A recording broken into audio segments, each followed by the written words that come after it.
The 2024 college football season marks the inaugural season of the 12-team expanded college football playoff.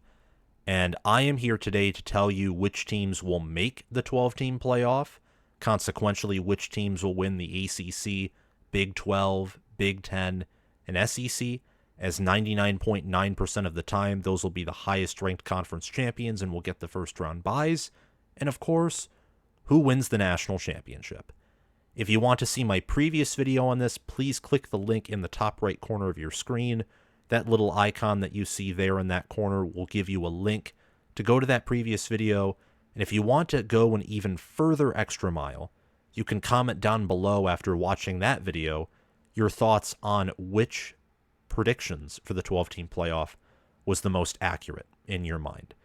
But without further ado, let's dive right in, and I will give you my predictions for the 2024 college football playoff.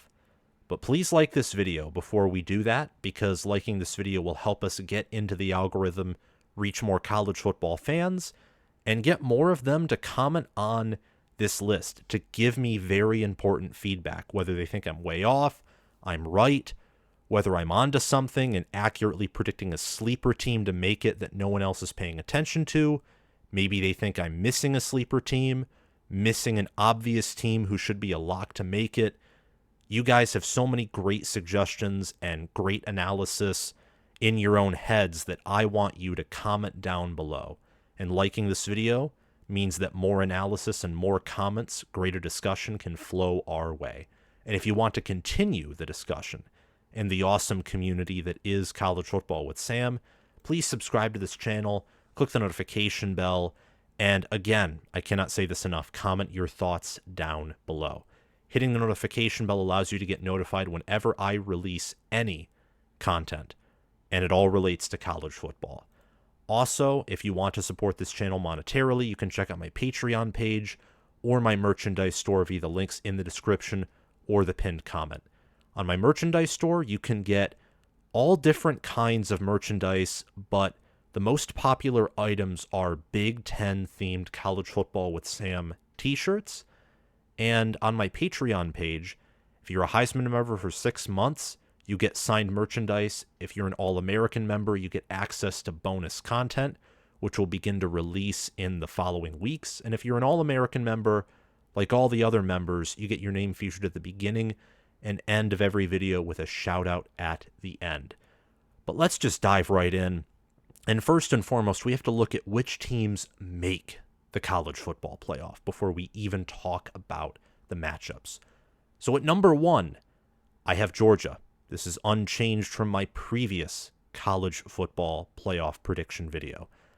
I'm picking Georgia to win the SEC and finish the regular season with a 12-1 record. Their sole loss coming to Alabama in the regular season in Tuscaloosa, but the Bulldogs will avenge that matchup in Atlanta, capturing the SEC for the first time since 2022.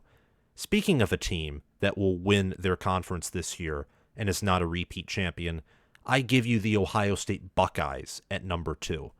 Now, what's funny about this placement is in my previous prediction video, I picked Michigan to win the Big Ten for the 4th consecutive year, despite also losing to the Buckeyes in Columbus, which I think will occur still in this set of predictions. The difference is, in my winter predictions, the Big Ten shook out with Ohio State at 1 and Michigan at 2 in the regular season standings. Now, due to tiebreakers and a variety of changes to my winter predictions that have updated to my summer predictions, Michigan shakes out to 3rd in the Big Ten. Oregon is 2nd, so they will rematch with Ohio State and Indianapolis instead of a rematch between Ohio State and Michigan. And while I think the Ducks beat the Buckeyes in the regular season, the Buckeyes will win all of their other games, including their rematch against Oregon, to capture the Big Ten for the first time since the 2019 season, or the 2020 season, rather, finishing with a 12-1 record. At number 3, we have the Miami Hurricanes, who have not won the ACC yet. Since they joined the ACC, they have not even appeared in the ACC championship game. But both of those things will change this season. The The Hurricanes have an easy schedule, and they will win all of their games except for what should be a big top 10 matchup, potentially top 10 matchup, against Florida State in the regular season. But they will rematch. You're seeing a theme here. They will rematch with the Seminoles for the ACC championship, and they will win that rematch. They will win the second time around, capturing a first-round bye and winning the ACC, the Atlantic Coast Conference, for the first time in school history. And at number 4, we have the Utah Utes, who I am picking to win the Big 12 in their inaugural season in the conference with a 12-1 record. Their sole loss coming to Oklahoma State in the regular season, and they will meet up with West Virginia in the Big 12 and win that game to secure a first-round bye. At number 5, we have the Alabama Crimson Tide, who will go undefeated with a 12-0 record in the regular season, but drop the SEC championship game to Georgia. They are the top seed who does not receive a bye week. At number 6, we have the Michigan Wolverines, who, due to Oregon's loss in Indianapolis and the fact that outside of their loss to Ohio State, they are going to win and dominate in their other 11 games, they will be slotted in with an 11-1 record at number 6. At number 7, we have the 12-1 Florida State Seminoles, who, like Alabama, went 12-0 in the regular season, but dropped that one game in their conference championship matchup, and consequentially have to play an extra game. And at number 8, we have the Penn State Nittany Lions, a whiteout playoff game. That's what's going to be on display if Penn State makes the playoff and hosts a game, and I'm very confident that they will because their schedule is easy. They'll lose to Ohio State yet again, just James Franklin being incapable of winning a big game, but they'll make the college football playoff, winning all of their other 11 matchups. At the 9th seed, we have the Missouri Tigers, who will go 11-1, losing on the road in a very tough game at Alabama, but you're seeing a theme here, another theme, not just constant rematches, but teams with easy schedules, good teams with easy schedules are going to be rewarded, and Missouri is one of them. At the 10th seed, we have Oregon, who, due to their 2 losses, will be seated below several teams who they will probably be power ranked ahead of, i.e., Missouri, maybe Penn State, Florida State, and maybe Miami and Utah, probably those 2 actually, but they'll be seeded at 10 due to their 2 losses, losing to Michigan in the regular season and to Ohio State in the regular season / championship week. At 11, we have the Iowa Hawkeyes. Again, easy schedule. They're probably the worst team that I'm picking to reach the playoff in the Power 4, but they'll win their other 11 games with a dominant defense, and they have enough respectable opponents that an 11-1 Iowa, as long as their offense is top 100, would get in over a 10-2 Ole Miss or a 9-3 LSU, which is my prediction for Ole Miss and LSU. And with an extra win and the same amount of quality wins in games as the Rebels and the Tigers have, Iowa would be forced to be accepted over those 2 teams. And at 12, I have Liberty, who I'm predicting to go 3-0 and win Conference USA in dominant fashion. Now, let's get to the matchups. In the first round, I have Alabama blowing out Liberty. I think we can all see this coming. It will be a home matchup in Tuscaloosa, and Kalen DeBoer, I think, is one of the best head coaches in the country. I think that Jalen Milroe will become one of the best quarterbacks in the country, and Alabama has several star players on both sides of the football. Liberty has Caden Salter, a very good quarterback, and Jamie Chadwell is underrated, but it's in Tuscaloosa. Alabama is not going to be overlooking Liberty, trust me, because that's how good of a coach Kalen DeBoer is. And even if they were to, the talent disparity is such that I would pick Alabama at worst to win this game by 3 or 4 scores. I have Penn State beating Missouri in what I think will be the most entertaining first-round college football playoff game. If there is any team that is going to go north and play the Big Ten in a Big Ten stadium in the cold, it is Missouri, who faces Midwest weather and who has a genius in Eli Drinkwitz, a tough offensive line, including star Caden Green, an elite wide receiver room with Luther Burden, Mookie Cooper, Theo Weiss, and a quarterback in Brady Cook, who's gutsy. Penn State under James Franklin has a bad habit of not winning big games. But with home field advantage, a whiteout behind the team, a defense that features stars like Abdul Carter, Kevin Winston, A.J. Harris, and Andy Kotelnicki reviving, whatever term you want to use, just bringing this offense to a level that we have not seen since the Trace McSorley, Saquon Barkley era. I think that with his style of offense, the O-line will take steps forward, Nicholas Singleton, Katron Allen will take steps forward, and Drew Aller will look a whole lot better in this new system. I think the Nittany Lions pull out a win here, and they advance to the second round. I have Michigan beating Iowa. This will probably be the least entertaining and most eye-scratching, gouging your eyes out game in the playoffs. Michigan and Iowa are both teams that will have elite defenses that are much better than their offenses. Though Michigan will have a good, maybe great offense, Iowa's offense will still be bad to below average at best, which is why I think the Wolverines will win this game. Mason Graham and Kenneth Grant at defensive tackle make up easily the best defensive tackle duo in the country, and I think Michigan has the best defensive line. They also have cornerback Will Johnson. Running back Donovan Edwards will have yet again a great offensive line to help him gouge opposing defenses. Iowa, they have Jay Higgins and Nick Jackson, who are probably some of the two best linebackers in the country, and Sebastian Castro will certainly fill in the shoes of Cooper DeJean. But on offense, they have Cade McNamara, who's good at best, but he doesn't have much of a supporting cast. So with the Wolverines at home, you got to go with Michigan, and probably by a sizable margin of victory. And I have the Florida State Seminoles beating the Oregon Ducks. This was one of the hardest matchups to decide, but at the end of the day, it comes down to Fentrell Cypress, DJ Lundy, and that Florida State defense, coached by defensive coordinator Adam Fuller. Ironically, Mike Norvell is an offensive mind coaching a team that leans towards defense, and Dan Lanning is a defensive mind who leans towards coaching an offensive team. I think that's kind of funny. And Oregon has Dylan Gabriel at quarterback, Jordan James at running back, Johnny Cornelius and Josh Connerly Jr. as a great offensive tackle duo.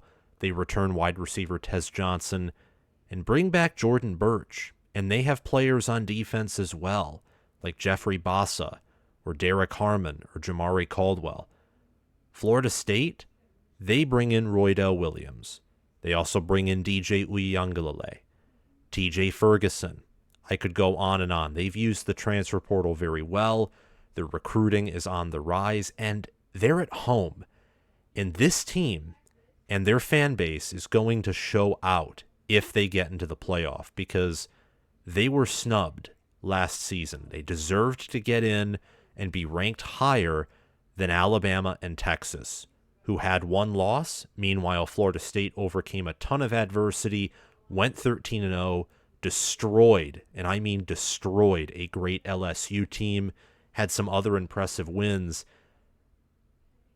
Tallahassee, Doak Campbell Stadium is going to be a hornet's nest if anyone has to play in it opposing Florida State in a postseason college football playoff matchup. So for those reasons and the fact that defense wins championships, I got to go with Florida State over Oregon in another close and entertaining game, much like Penn State versus Missouri.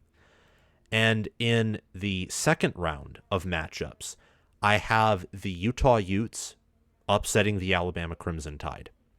Now, that would certainly be a big upset. I could see already, if this matchup were to occur, Alabama being favored by a 13-1 Alabama who destroyed or dominated most of their opponents outside of Georgia and maybe a home game against Missouri, a close win, maybe a close win that ends up being a significant win by the fourth quarter, they'd probably be favored over a 12-1 Utah team by more than a touchdown, maybe by double digits. It could be a similar spread to the Georgia TCU one. The difference is Alabama does have some questions as it relates to a Kalen DeBoer system. Their defense last year was near elite, but not elite, and they lose several talented players, particularly in the backfield from that position. Milroe, I think, will be phenomenal, but his offensive line has questions. They lost center Seth McLaughlin. Caden Proctor went into the portal and came back, and their offensive line last year was outside of the top 100 in sacks allowed. And they have talent, but I don't like their offensive line coach, Chris Kaplovich. And at wide receiver, they have Jeremy Bernard. They have other talented players, but they have to emerge. And there are just enough questions with Alabama that having to play in the Fiesta Bowl, where this matchup will take place due to the fact that it is the closest available second-round neutral site game to Utah's home field, Rice-Eccles Stadium, having to play in that environment against a team that I think is more sound in the trenches, better on defense, and does more with less, and also is in more than year 10 of their system while Alabama is just starting out. I feel like Alabama running into one of the most fundamentally sound teams in the country and maybe overlooking the Utes to maybe get a sneak peek at whether it's Penn State or Georgia, I think that results in Utah winning and Kyle Whittingham consequentially earning his first college football playoff win in his first college football playoff appearance. And in the Sugar Bowl, I think this one was kind of easy. Georgia against Penn State, I have the Bulldogs winning and probably winning this game by a big margin. Now, Penn State should, with the roster they have, I think compete for a half, maybe for three quarters. But Georgia's offense is so much more electric. Carson Beck is much better than Drew Aller. Georgia's offensive line, which returns Tate Ratledge and other players as well, even despite losing Amarius Mims and Cedric Van Pran, they're better than a Penn State offensive line that only returns their two starting guards, and that wasn't an elite unit last year's like Georgia. Georgia also has Malachi Starks back, along with several elite secondary players, while Penn State is young at that position, and most importantly, it's Kirby Smart versus James Franklin. You have the top demon at beating top 10 teams versus the coach who constantly fumbles around and chokes against top 10 teams. And it's in the Sugar Bowl, which is going to be essentially a home game for Georgia. The spread on this one, much like Utah versus Alabama, will probably be big, although maybe smaller because Penn State will be viewed in much better light than Utah. But Georgia will come away with this one, I think, fairly easily. Georgia is elite on offense. I think they'll be elite on defense after having somewhat of a down year last season. Penn State, I think they'll be great, near elite on defense with the potential to be elite.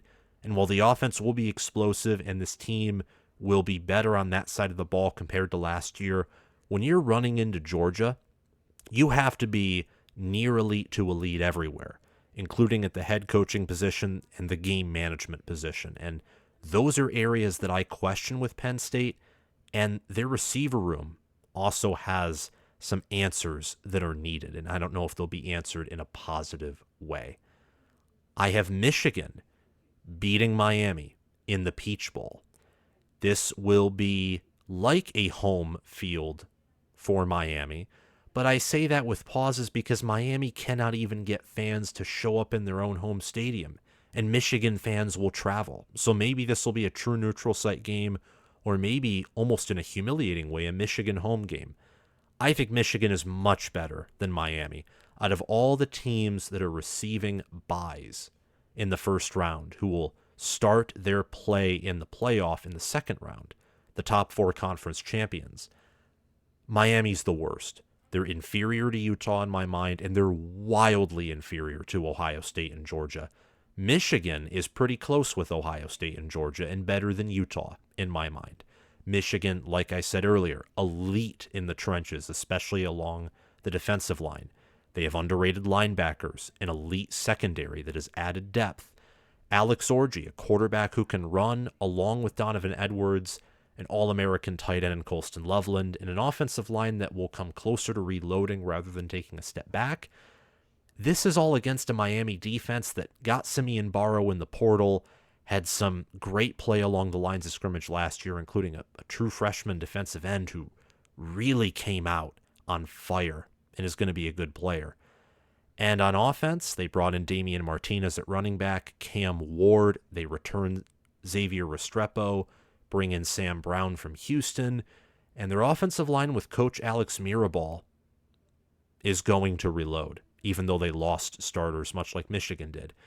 The difference here is Michigan is proven on defense. Meanwhile, Miami struggled last season. Michigan should have one of the best defenses in the country, and their offense will still be great at running the ball, and that will test a new Miami defensive front. Michigan's receivers and quarterback, depending on how the passing game performs, I think it will be average. It'll be able to, at least with their tight end Loveland, keep Miami's defense honest in the pass and run defense. And I think Sharon Moore straight up is a better game manager than Mario Cristobal is. Cristobal is great at recruiting, great at development. I'd say he's great at making his team physical. One thing he's not good at doing is calculating decisions. And that's all Sharon Moore did last year when he filled in for Harbaugh when Harbaugh was suspended. So I think Michigan wins here. Not as big as they did against Iowa, but I think they win regardless, and by a sizable margin. And in the Rose Bowl, we have number 2 Ohio State playing Florida State. Now, this game, I think, is going to be very intriguing. Very intriguing.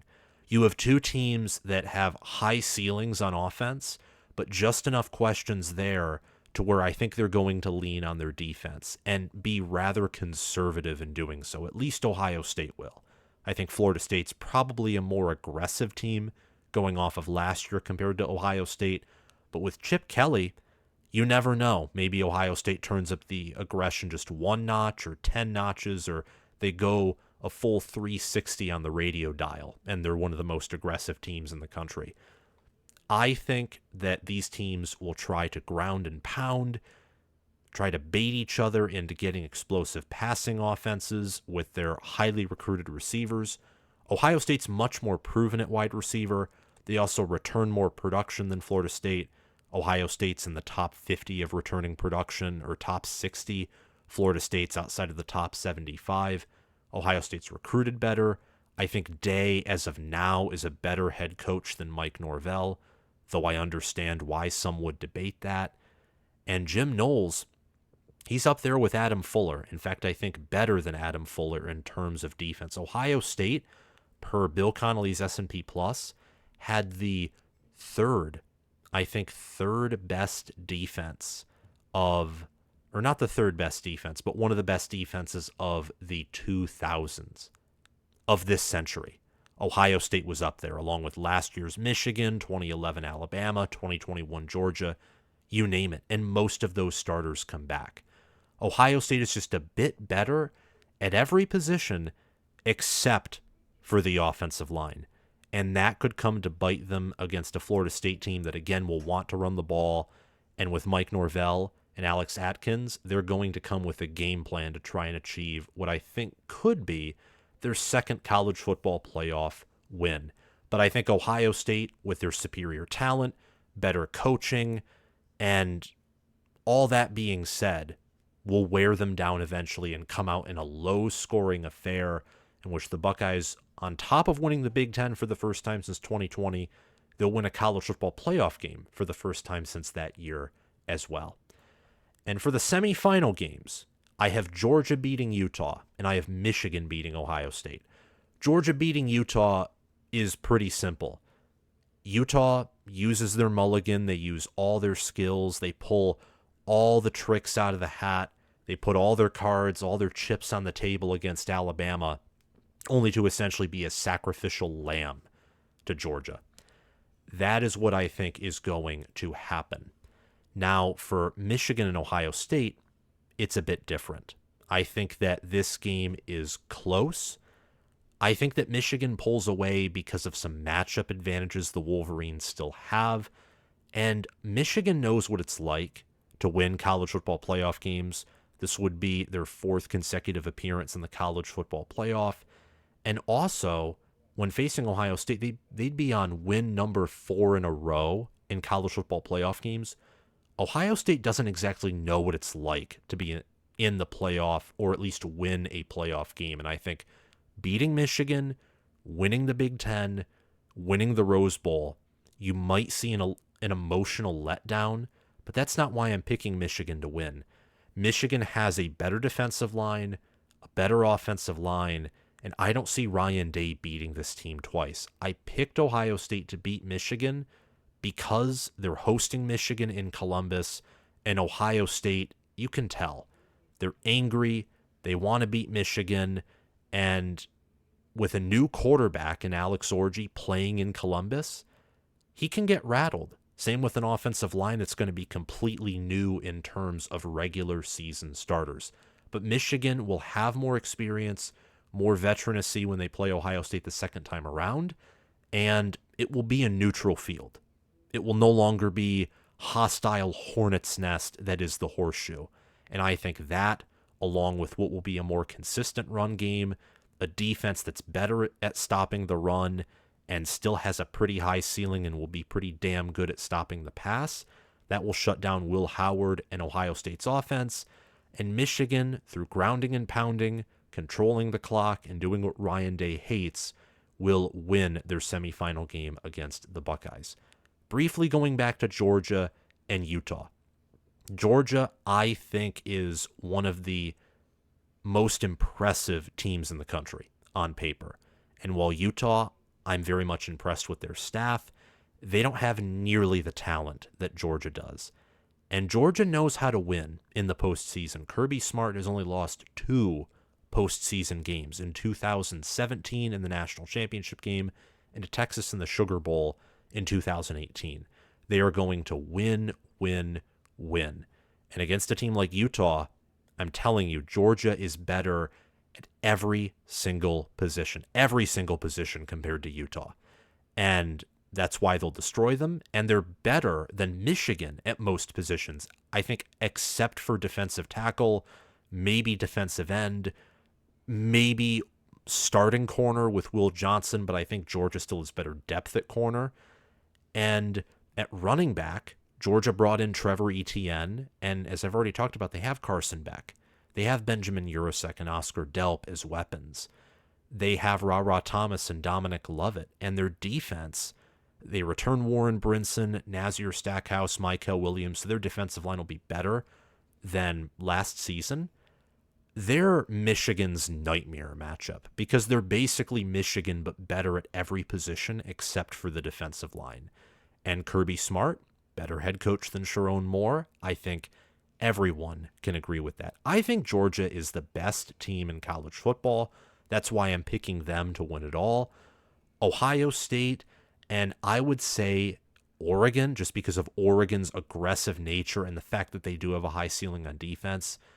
Also Alabama. Those 3 teams probably have a better shot at taking down Georgia than Michigan.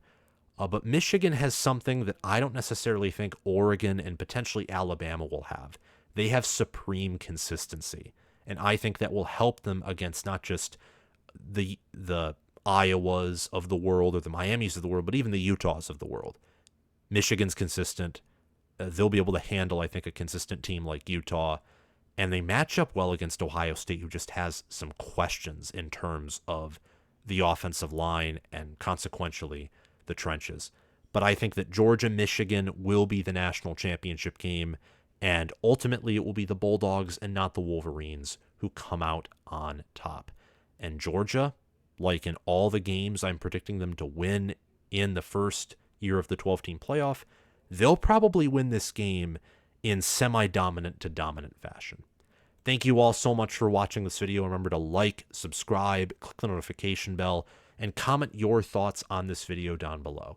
Thanks to Crash2488 and Braska Rascal for sponsoring this video and channel as Heisman members. Thanks to Chris Lane, Connor Little OH for sponsoring this video and channel as All-American members.